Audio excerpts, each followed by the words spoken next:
नमस्कार, स्वागत है आपका न्यूज 69 में। मैं हूं आपके साथ अंकिता और बढ़ते हैं इस वक्त की बड़ी खबर की ओर। संसद देववासिनी द्वारा हिंदू नववर्ष के अवसर पर शहर के गंगानगर में कार्यक्रम आयोजित किया गया, जहां देशभक्ति गीत गाए गए, वहीं भारत माता की आरती की गई। इस दौरान बड़ी संख्या में लोग मौजूद रहे। वहीं सांसद प्रत्याशी महेंद्र सिंह सोलंकी भी कार्यक्रम में पहुंचे, जहां भारत माता की आरती की। वहीं पंडितों द्वारा वैदिक मंत्रोच्चार के साथ मां देववासिनी की भव्य आरती की। कार्यक्रम में पहुंचे सांसद प्रत्याशी महेंद्र सिंह सोलंकी ने बताया, संस्था देववासिनी द्वारा नववर्ष और नवरात्रि के अवसर पर कार्यक्रम आयोजित किया गया। इस कार्यक्रम में जहां हमारी संस्कृति की झलक देखने को मिली, उसे देखते हुए यह उपस्थित लोग हमारे आने वाली पीढ़ी सनातन संस्कृति का पालन करते हुए किस प्रकार हमारे जीवन को जीना चाहिए, इस बात का संकल्प लिया है। इस बात की कामना की है, यदि हमारे बच्चों को वही अंग्रेजी के माह की जनवरी फरवरी सिखाए जाते हैं तो यह हमारी सुविधा हो सकती है। इसलिए यदि हमें नहीं छोड़ते हैं तो हम हमारे बच्चों को पंचांग के सावन भादो अगन पोष के बारे में भी बताना चाहिए। यह हमारी पहचान है, यह हमारे सनातन धर्म और सनातन संस्कृति की पहचान है। यदि हम विक्रम संवत को नहीं समझेंगे तो आने वाले समय में हम हमारी संस्कृति को भूल जाएंगे और हम हमारी पहचान खो देंगे। किसी भी व्यक्ति को या किसी समाज को नुकसान पहुंचाना है तो उसकी संस्कृति को खत्म कर दो, समाज खत्म हो जाएगा। यदि सनातन धर्म और सनातन संस्कृति को बचाना है तो हमें सनातन संस्कृति बचाना होगा और संरक्षण करना पड़ेगा। देवास से न्यूज 69 के लिए अभिषेक सोनी की रिपोर्ट। आपने 9 वर्ष को मनाया और क्या उद्देश्य था आपका? चुनाव कुछ दिन बचे हुए हैं। सबसे पहले तो मैं देवास शाहजहांपुर लोकसभा क्षेत्र के सभी आशीर्वाददाताओं को हिंदू वर्ष प्रतिपदा की बहुत बहुत शुभकामनाएं देता हूं। आज जो कार्यक्रम आयोजित किया गया था वो संस्था देववासिनी के द्वारा आयोजित किया गया था। संस्था देववासिनी ने देववासिनी के श्रद्धालुओं को एकत्रित करके यहाँ पर हिंदू वर्ष प्रतिपदा का आयोजन किया था। सभी ने भजन कीर्तन किए, भारतीय संस्कृति का प्रदर्शन हुआ और भारतीय संस्कृति के अनुसार हमें किस प्रकार से अपने जीवन को जीना चाहिए, इस बात का संकल्प हम लोगों ने यहाँ पर लिया है।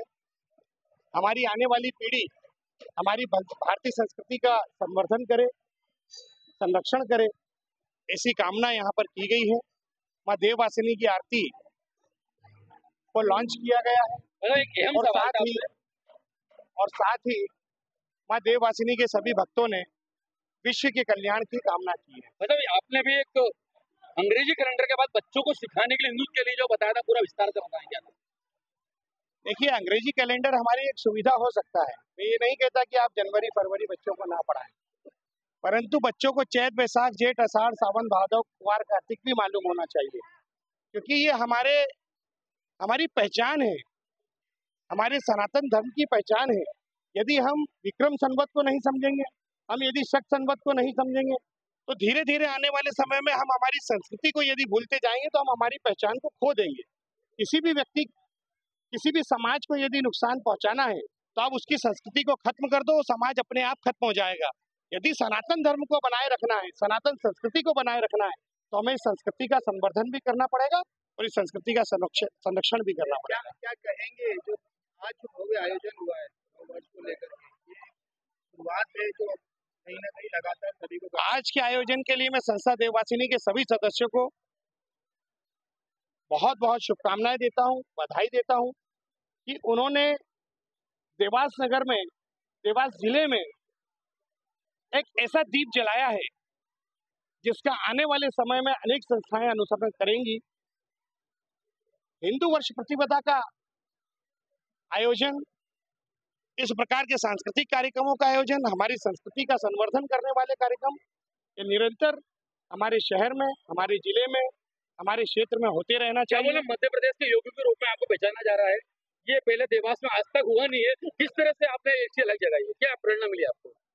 देखिए, निश्चित रूप से देश के प्रधानमंत्री आदरणीय नरेंद्र मोदी जी, गृह मंत्री आदरणीय अमित शाह जी, आदरणीय आदित्यनाथ योगी जी, ये सब हमारे नेता हैं।